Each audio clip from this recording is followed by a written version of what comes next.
অন্তর্বর্তী সরকার 12 ফেব্রুয়ারি নির্বাচন আয়োজনে প্রতিশ্রুতিবদ্ধ। সেই সাথে ফলাফল ঘোষণার পর গণতান্ত্রিকভাবে নির্বাচিত সরকারের কাছে ক্ষমতা হস্তান্তরের অঙ্গীকারে অটল বলে জানিয়েছেন প্রধান উপদেষ্টা ডক্টর মোহাম্মদ ইউনূস। যুক্তরাষ্ট্রের সাবেক দুই জ্যেষ্ঠ কূটনীতিক আলবার্ট গোমেজ ও মরস্টান সাথে সাক্ষাৎকালে প্রধান উপদেষ্টা বলেন, আওয়ামী লীগ ভুল স্বীকার করলে রিকনসিলিয়েশন সম্ভব। কে কি বলল তা বিবেচ্য নয়। নির্ধারিত 12 ফেব্রুয়ারিতে নির্বাচন অনুষ্ঠিত হবে। এর একদিন আগেও নয়, একদিন পরেও নয়।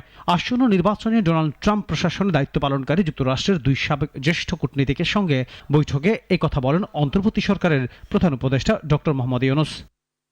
এ সময় প্রধান উপদেষ্টা আরও বলেন, নির্বাচনকালীন সময়ে তার সরকার পুরোপুরি নিরপেক্ষ থাকবে, পাশাপাশি সব রাজনৈতিক দলের জন্য সমান সুযোগ থাকবে এবং প্রশাসনও নিরপেক্ষ ভূমিকা পালন করবে।